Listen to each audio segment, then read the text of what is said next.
Bonjour, j'espère que tout se passe bien chez vous. Aujourd'hui, je vais vous parler d'une maladie qui est très rare, une maladie qui touche les poumons et les voies respiratoires. C'est ce qu'on appelle la dyskinésie ciliaire primitive. Alors, la dyskinésie ciliaire primitive, c'est une maladie génétique qui touche le plus souvent les filles. Les filles sont les plus touchées par rapport aux garçons. Il s'agit d'un défaut de mouvement des cils mobiles, ce qui entraîne une stagnation des mucus dans les voies respiratoires. Parce que normalement, les cils mobiles participent dans le rejet des particules qui se trouvent au niveau des mucus. Des particules comme par exemple les bactéries et la poussière, etc. Et ils se trouvent dans tout le trajet de l'air. Les cils sont présents tout au long du trajet de l'air. Ils se trouvent au niveau des nez, en passant par la trachée, puis les bronches. Alors, si on veut expliquer le mécanisme de cette maladie, comment ça se passe, normalement, lors de l'inspiration, lorsqu'on inspire, toutes les particules qui ne sont pas filtrées au niveau des nez seront automatiquement rejetées par le mouvement des cils mobiles. C'est un drainage qui est comment? Qui est physiologique. C'est un drainage qui est naturel. Et ce drainage peut être complété par d'autres actions, comme par exemple la toux et le mouchage, etc. Donc ça, c'est la norme. Ça, c'est la physiologie. Alors, en cas d'une dyskinésie ciliaire primitive, le mouvement des cils mobiles est insuffisant, bien absent, ce qui entraîne une accumulation ou bien une stagnation des mucus contenant les particules extérieures comme les bactéries et la poussière, ce qui peut être la cause des infections et des lésions irréversibles au niveau des poumons et aussi au niveau des voies respiratoires. Je pense que c'est clair. Donc, le rôle des cils mobiles, c'est quoi? C'est le nettoyage ou bien le balayage. Il aide à filtrer l'air en rejetant les particules qui sont nuisibles pour l'organisme. Et s'il y a des troubles de mouvement de ces cils, automatiquement, il y aura des infections, il y aura des problèmes respiratoires en général. C'est ce qu'on appelle la dyskinésie ciliaire primitive. Alors, en ce qui concerne les symptômes, il y a plusieurs signes cliniques qui peuvent apparaître selon chaque patient. Et parmi les signes qui peuvent arriver, c'est la rhinite et la sinusite. En cas d'une rhinite, le malade se présente avec un écoulement nasal et avec un encombrement bronchique. Et il va sentir une migraine, il va sentir des douleurs, surtout au niveau du front, en cas d'une sinusite. Quoi d'autre? Aussi parmi les signes cliniques qu'on peut trouver dans ce cas, c'est l'otite. L'otite, ça veut dire quoi? Ça veut dire tout simplement une infection virale ou bactérienne de l'oreille moyenne. Dans ce cas, le malade va sentir des vertiges d'origine vestibulaire, il va sentir des douleurs et il y aura aussi des troubles auditifs. Quoi d'autre? Aussi parmi les signes cliniques qu'on peut trouver, c'est la gêne respiratoire en général, la dyspnée. Il y a aussi des patients qui se présentent avec une bronchite et avec une dilatation des bronches, la dilatation des bronches qui se manifeste par une gêne respiratoire et par une toux qui est grasse et par un encombrement bronchique. Automatiquement, qui dit toux, ça veut dire que le malade est encombré. Et aussi, la dilatation des bronches se caractérise par des douleurs thoraciques. Quoi d'autre? Aussi parmi les signes cliniques de cette maladie, ce sont les troubles de la fertilité. Ça, c'est très important.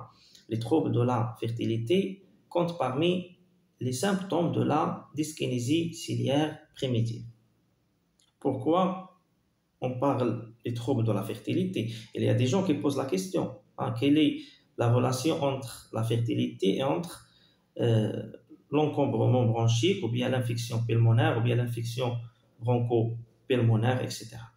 Alors, brièvement, je vais essayer de vous expliquer scientifiquement. Alors, si vous voyez le spermatozoïde, et là je parle de la structure des spermatozoïdes, la morphologie du spermatozoïde, et précisément la queue. La queue des spermatozoïdes, c'est ce qu'on appelle le flagelle. Le flagelle, c'est la queue des spermatozoïdes. Ce flagelle, il est comment? Il est mobile et il contient la même structure que celle des cils vibratiles du reste de l'organisme. Il est mobile et il réalise le mouvement des spermatozoïdes par son battement. D'accord? Alors, pour les personnes qui sont atteintes par la dyskinésie ciliaire primitive, ce battement est inefficace, ce qui peut engendrer une stérilité chez l'homme. D'accord? Donc, comme j'ai déjà dit tout à l'heure, les symptômes sont nombreux et tous les signes que je viens de citer maintenant ne sont pas forcément présents chez tous les malades, mais ils sont variables d'un individu à l'autre. Dans certains cas, on trouve des signes qui sont très graves et parfois on trouve des malades qui se présentent avec des signes qui sont moins graves. D'accord? Alors, maintenant, on passe directement au traitement. Généralement, le traitement comporte 3 volets. Bien, il repose sur 3 volets. Le premier volet, c'est quoi? C'est la surveillance et le traitement des infections. On traite les infections par quoi? Par les antibiotiques. Donc, le médecin traitant doit prescrire des antibiotiques. Mais dans cette maladie, les bronches sont très sensibles. Les bronches sont sensibles aux infections qui sont causées par les germes. Donc, le médecin traitant doit prescrire des antibiotiques qui sont spécifiques selon le type de germe. Donc, avant tout, qu'est-ce qu'il faut faire? Il faut d'abord faire des analyses biologiques pour détecter le type de germe et comme ça, le médecin va choisir l'antibiotique qui est convenable pour tuer ce germe. D'accord? Donc, la priorité, c'est quoi? C'est le traitement des infections. Quoi d'autre? Le deuxième volet, c'est le désencombrement des voies respiratoires. Ça, c'est très important. Pour le désencombrement des voies respiratoires, bien sûr, le malade doit subir des séances de la kinésithérapie respiratoire. La kinésithérapie respiratoire, c'est l'un des traitements essentiels de la dyskinésie ciliaire primitive. Dès que le diagnostic est posé, la kiné respiratoire doit devenir un acte qui est quotidien. Et ça veut dire un traitement qui est quotidien. Elle consiste à réaliser des exercices et des techniques de désencombrement, le désencombrement des voies respiratoires supérieures et inférieures.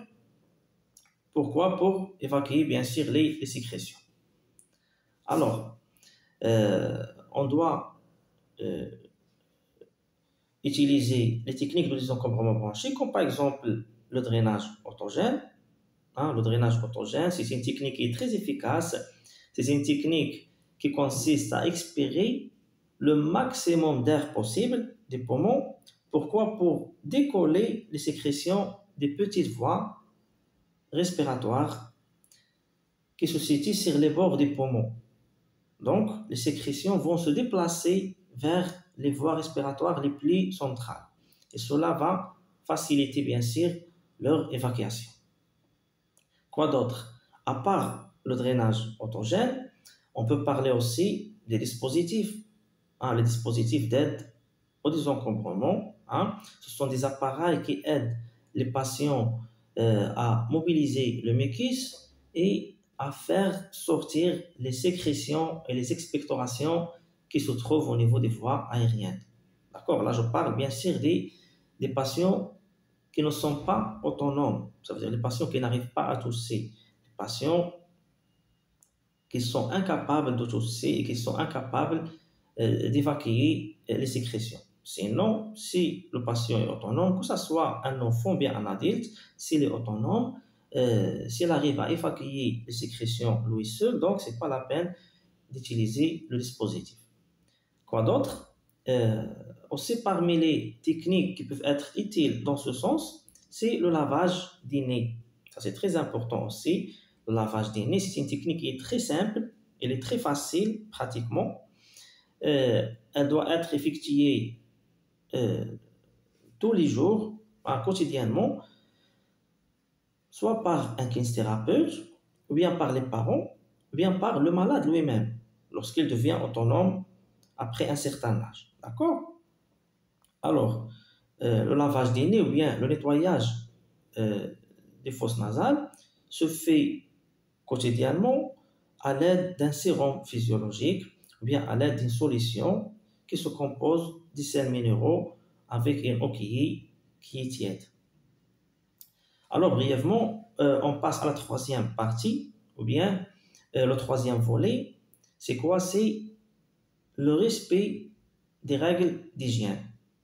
Pour se protéger contre les risques d'infection, une bonne hygiène est indispensable. Le patient doit respecter les conseils d'hygiène de vie, par exemple le lavage des mains.